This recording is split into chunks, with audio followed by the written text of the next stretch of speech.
What's good, people? It's Jagilsdorf coming back at you with another tutorial Tuesday for your liking. Now, Josh has a question here that I just saw this morning, and I'm like, you know what? It's Tuesday. Let's make a video showing him how I do this. You can jump ahead to this timestamp where I specifically answer his question. In the meantime, I'm going to set up this beat to the best of my ability using Serato sample, but I have been having some difficulties. Now, in the video he commented on, we were using Logic Pro and Serato sample. Now, the thing is, we were using Serato sample 1.3. I have been informed that there is Serato sample 1.4. However, I'm actually not impressed at all. Everyone's super happy that they brought whatever this beat thing is in here. And honestly, you know, how about instead of adding new features, you fix the old features rather than making them worse? For example, if I start out right here and I put this pad, I can't even use like my knobs anymore, like at all. Okay, I learned some things. So, for one, you want to open with Rosetta if you really want Serato sample to work. How do you do that? Just right click, go ahead and click Get Info, and toggle Open using Rosetta. A lot of the features will work, especially the 1.4, so don't downgrade just yet. The knobs are actually working, and they're actually really smooth when you use them with Rosetta, and they don't work if you don't. So if you're having problems with the pads, it's probably because you're not opening Logic with Rosetta. But yeah, Serato, like at the bare minimum, you know, just allow me to be able to double click this so I can edit it. You let me double click this and I can type in here, and you let me double click this and I can type in here, right? But I can't double click these. So I don't care about the knobs, but I'd like to be able to use it with M1. And I don't want to use Rosetta for many reasons. So there's a reason why I didn't buy an Intel Mac. So yeah, if they can just add that on, that'd be great. In the meantime, I also like to come through and add ghost notes.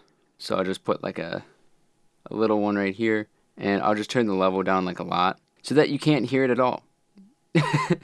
I'm actually being kind of serious, because if you throw some of these ghost notes on here, and I just will drag them across other pads, especially if you have like a really sensitive kit. Sometimes this is kind of nice because you won't accidentally hit other pads, because I put it on like playthrough and poly. So if I didn't do that and we just went to S here and I just unfavorited it and deleted it, if I accidentally hit that pad and then I hit it a second time, it's going to play the whole sample all the way through because I have it on playthrough. So again, Serato, it would be kind of nice if you could have some pads on playthrough and some pads on, just play until I release. So that would be pretty cool if I could set that parameter on a pad base rather than a global base. Again, you could put that in parameters and then or output, and kind of toggle between whether it's I'm changing something on the sample or am I changing something like master, like global stuff. That'd be kind of cool, especially because it tells me what pad it is here. So maybe put this icon here too, and it's just like this, and then there's a third option. It just says like use global settings, and then the global is up here, and it's just like, and it'll say like default next to it, and it'll just use whatever that is. So if I just want to change one pad, I can. Very small use case, but that'd be cool to be able to do. And then again, like, why do I only get 32? Like, can I just have 64? The Novation launchpad, like that exists, right? Like 64 drum pads, they exist. They're actually very commonplace. So maybe add support for everyone, not just some people. But again, Serato is a DJing company, not a sample company, so I just prefer using Serato because I like to tap to sync it up. So like, for example, if I switch gears here, I could go like this. Just by pressing them down and holding it until I hit the next one. Now I have these are all timed up pretty close. So yeah, that's my favorite feature about Serato. So if Logic just added native support for that, I probably wouldn't even be using Serato, but nevertheless, let's get back into the video because this has gone on way too long. Staying on topic here.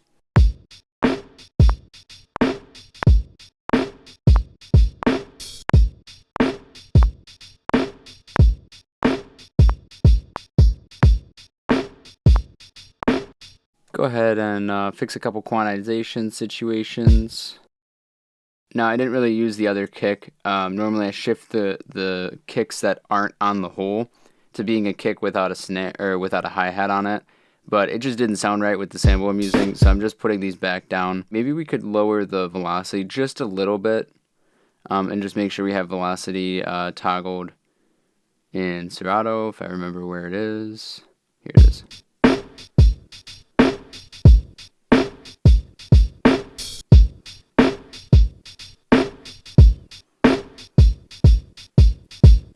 Okay, now that we're at the point where we can actually answer Josh's question, he was saying, well, how do I kind of separate this now that I already have it together?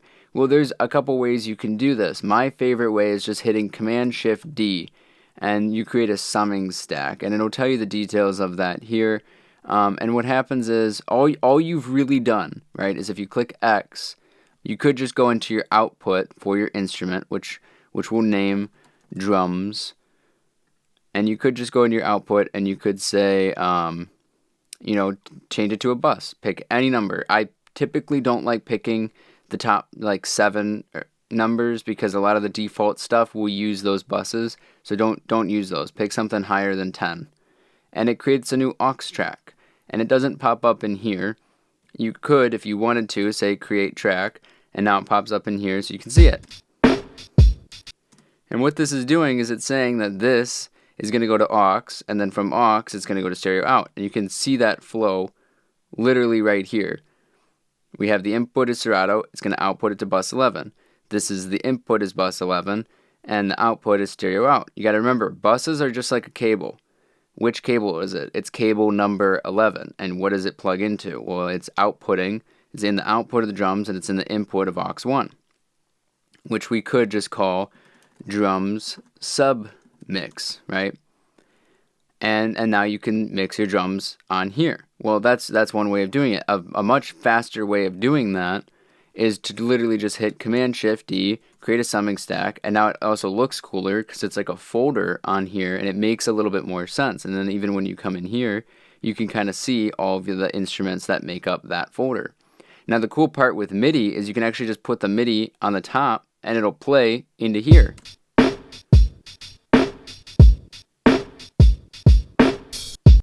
So you could go in, there's a couple ways you could do this. We'll do it 2 different ways. I'm going to duplicate this.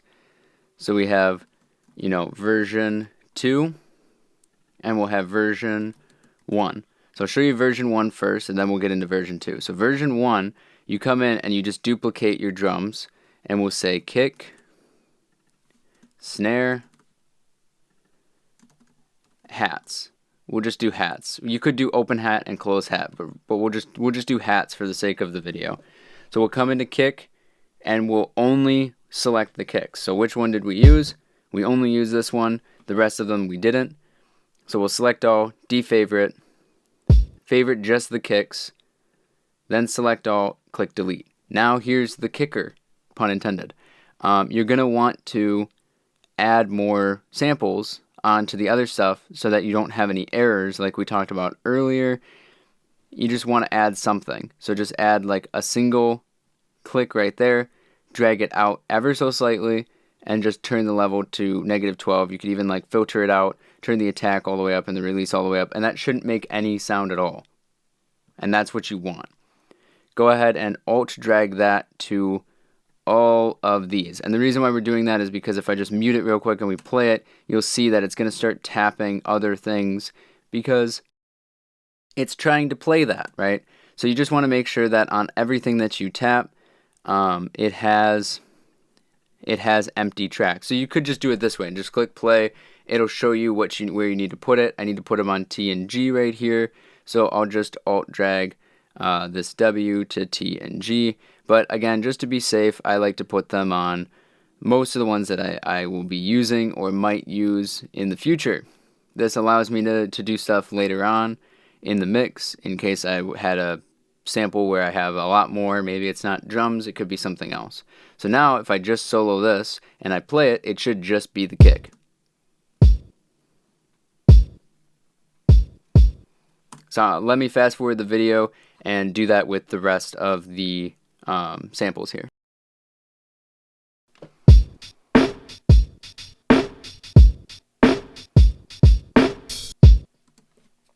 And there you have it.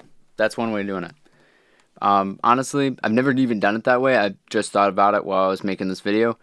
That's probably a much better way of doing it, because then if you wanted to change this loop, you could just move this over, and on this right here, you could just drum right over top of it, just like you were before.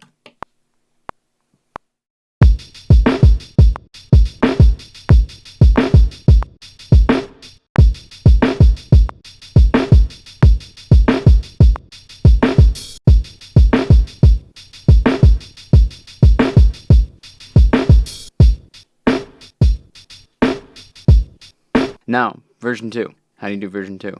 Version 2 is way more annoying and way more complicated. What I would do is I would do something similar. You duplicate these, and then you'd say kick, snare, hat, and I would just alt drag these down, and then I would just go into each MIDI, and I'd say, okay, we're in the kick right now, delete, we're in the snare now, right? Select the kicks, select the hats, delete them, and then we're in the hats, and select that. Oh, that was a hat. Okay, delete. And similar situation, we solo this out.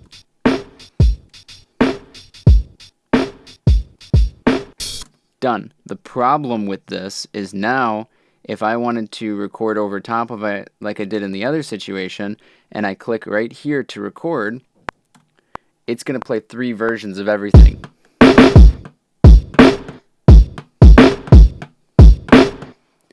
Which sounds obnoxious.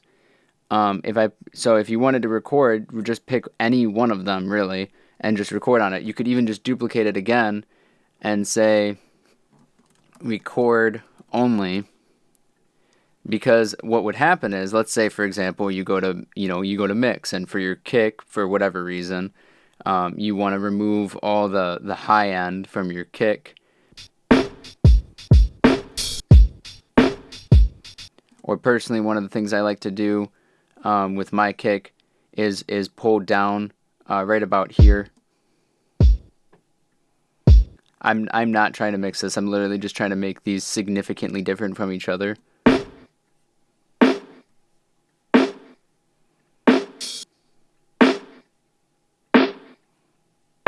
That just have the hi-hat in it? It totally did. Maybe you want to go a step further and put a some sort of not imaging. We'll do a sample delay. If you're not wearing headphones, you should wear some headphones, because this is gonna get wide.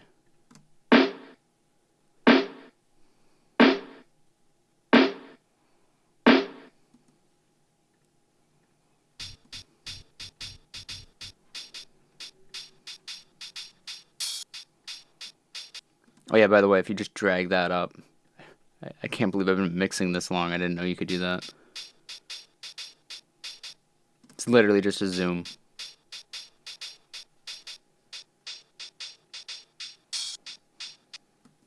So now we've mixed this or whatever. You know, we've just changed some things around. Oops.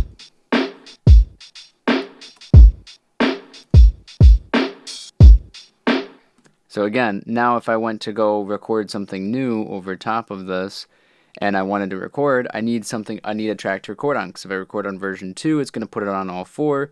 If I record on kick, my snares are going to sound like a kick.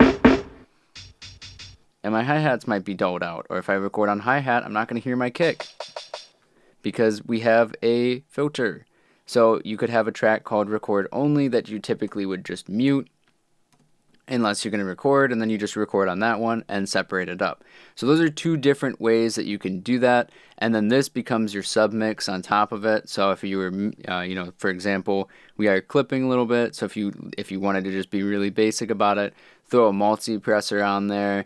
We'll put like just some of the defaults that I've found from browsing through some of the other default settings. You can always check out some of these default factory settings in here just by clicking settings, and finding some crazy stuff in here that'll help you just experiment, messing around.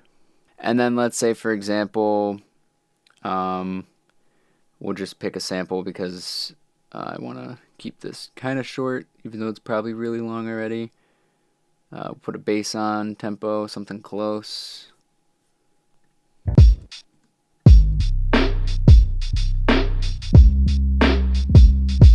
And then we want to do some side chaining, so maybe we'd go into dynamics, go into compressor, and you just want to side chain the kick. Well, there's a kick. It's probably, we'll delete version 1 so we don't have to worry about it, but if you did have to worry about it, I'll show you actually how. You can click the kick you want, click track, and it'll tell you in here, channel instrument 2. So you come into here, instrument 2.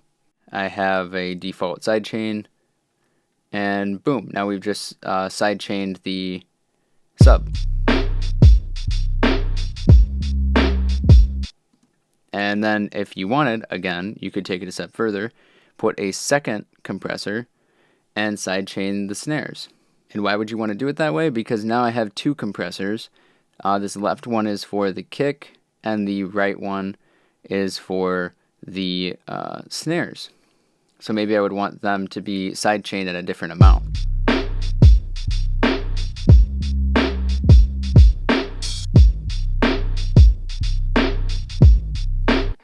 So maybe I wanted to like this really obnoxious side chaining on the kick, but not so much on the snare.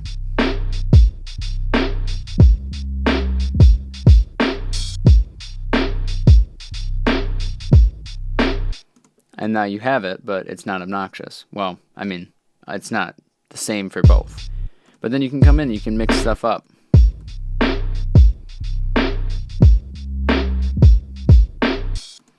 But again, I don't really like that version very well. I personally, now that I've thought of it, I like using this other way of doing it because it just separates it a lot better. But again, yeah, you can just put whatever you want on this because this becomes your drums now. And just treat that like it's your drums. You could take it a step further. Of course, you can always keep taking things steps further. Let me just get something back.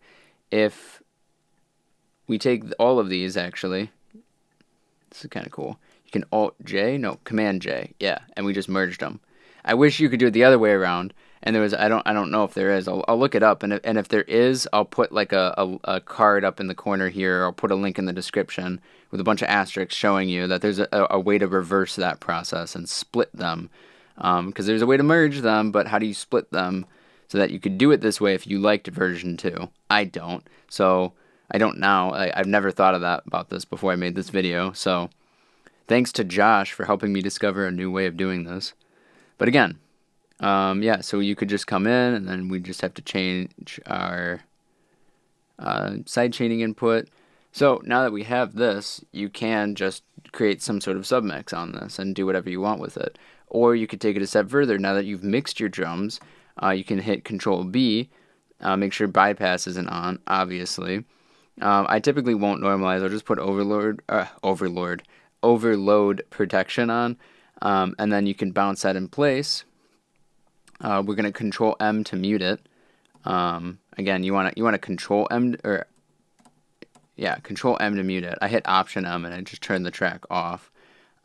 Control M to mute it, not this mute, because if I Control M to mute it and I bounce my stems out, because say I'm going to send my stems to a client or something, it won't include this file at all. It'll only include this bit, this bounce in place. And now I've have a submix, and I just put them back together, and now I have waveforms again, if in case I just wanted to like loop it, or maybe processing power is something that you're concerned with, or you just like working with waveforms a lot better, because if you're working with waveforms, now you can chop it and slice it in different ways, and then you can utilize the fade tool here.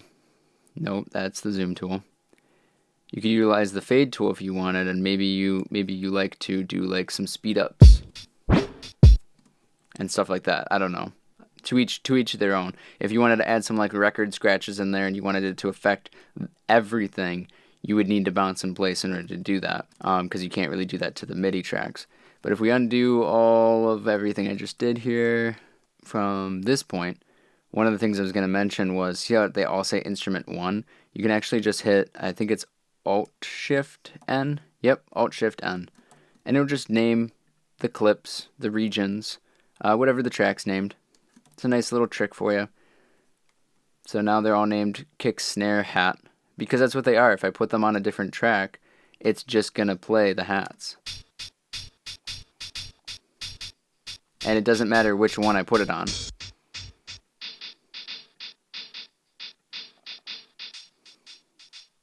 Right. But again, I don't know if I like that. I'm not necessarily a huge fan of that. So, and again, you can do the same thing here, just Alt. Nope, maybe not. Yeah, Alt-Shift-N. Version 1. Done. It's a terrible song. But yeah. So, Josh, I hope that answers your question. If it does, please leave a comment down below. If anyone else has any other questions, this is why I like the comment section of YouTube, because it helps us all grow as a community as a whole. So I probably won't be doing many more Serato sample videos in the future. If you are interested in Serato sample videos, definitely leave a comment down below, and I will make some specific use case videos just for you guys. But in the future, I'll probably just be experimenting with different things. I still haven't really utilized all of the sampler options here. I've been really using the drum machine designer a lot more to just really quickly, because by comparison, I save so much time, because the auto mapping is really, it's just really good, you know, and you can just drag it in right into drum machine designer. Yeah, and I mean 48 pads, and it's done. And then you have all of these little details that you can do, and they work with M1. And it's these ADSR curves that really help me utilize this a lot more, because my biggest problem before with Serato sample with Logic was being able to tap them into place, and I really enjoyed just kind of going through and pressing the pads to map my instrument by using my instrument rather than like clicking and dragging. I really don't like using the mouse. I don't want to come in here and click and then say where do I want it and click and drag it, but I'm ending up doing that anyway in Serato for the most part. So probably won't be using Serato for drums, really. I'll be using like the drum machine designer, because it's automatically just going to split it up for you exactly like Josh wanted anyway. So I hope that answers your question.